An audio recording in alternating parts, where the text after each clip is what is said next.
Every Saturday morning, kids would line up near the old park bench, waiting for one man.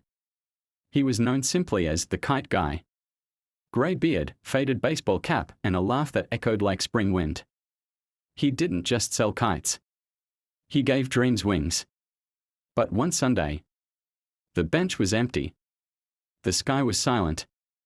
And the wind carried no color. Because the Kite Guy had vanished after an accident no one saw coming. And when the truth came out, the entire town stopped in its tracks. Because he wasn't just selling kites.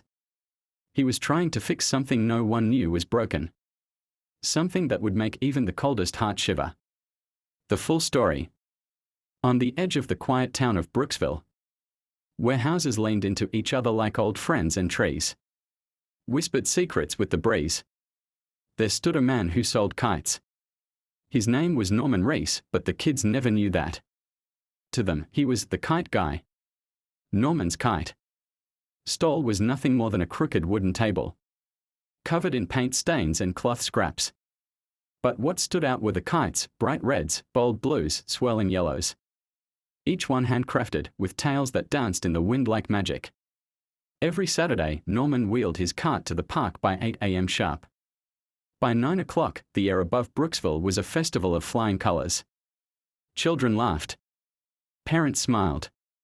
Even teenagers stopped to watch, phones forgotten in their pockets. But Norman wasn't just selling kites. He watched. He listened. He smiled like he knew something others didn't. A man with a past. Norman had been a schoolteacher once. Years ago. Back when his hair was thick and his eyes still burned with fire. But after the accident, the one that took his wife and son on a rainy highway in 2005, Norman never returned to the classroom. He moved to the outskirts of town, bought an old camper, and for the next 15 years, he lived alone. Until one day, he made a kite. He didn't know why. Maybe it was the wind. Maybe it was the silence. But as that first kite soared, something inside him stirred. And every day after that, he built another.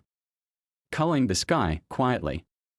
Norman became a mystery the town learned to love. Kids who couldn't afford kites, he gave them for free. Mothers with tired faces, he offered coffee and a kite for their child. He never asked for much. Just a smile. And as the years passed, his place in the town grew. Even if no one truly knew his story. Until one day, everything stopped. The crash. It was a Sunday morning.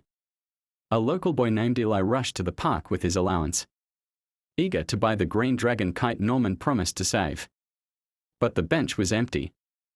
The cart was gone. And the sky was still. Hours passed. More kids came. More questions followed. By afternoon, whispers spread. By evening, worry turned to fear. And by Monday, the truth landed hard. Norman had been hit by a drunk driver just outside his camper. He was in the hospital. Unconscious. Fighting for his life. Unfolding the past. When the police went to notify next of kin, they found something strange. Norman had no living relatives. No emergency contacts. But they found something else. A box under his workbench. Inside were dozens of letters. Each written in a different handwriting. Each signed by a different child. Letters like, "Dear Mr. Kite Guy, I smiled today for the first time since Dad left. Thank you. I was gonna run away. But then you gave me that purple kite. I think I'll stay. You make the sky feel safe." Those letters were from children. Some still in town. Some long gone.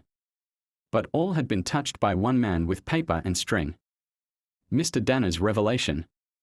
Back in town, a man named Mr. Danner, owner of Brooksville Realty, and one of the richest men in the area, walked into the park with a heavy heart.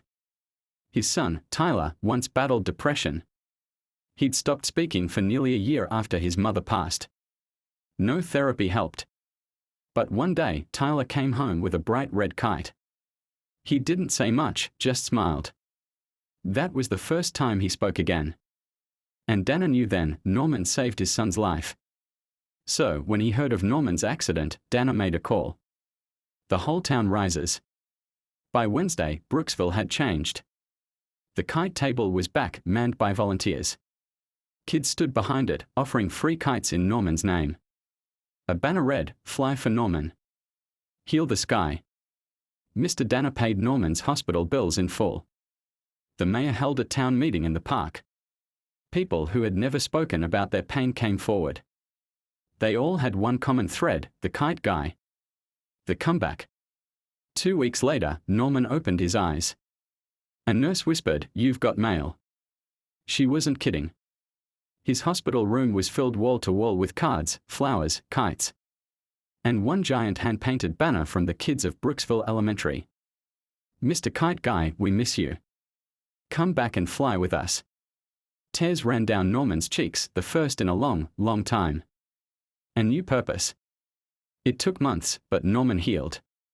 And when he returned to the park, the entire town was waiting. Not just for kites, but for him.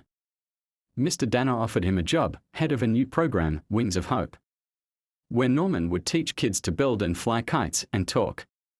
Not about school. Not about grades. But about feelings. About life.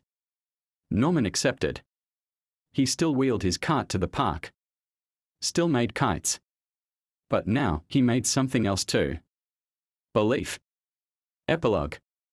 Years later, when Norman passed peacefully in his sleep, the town held a festival.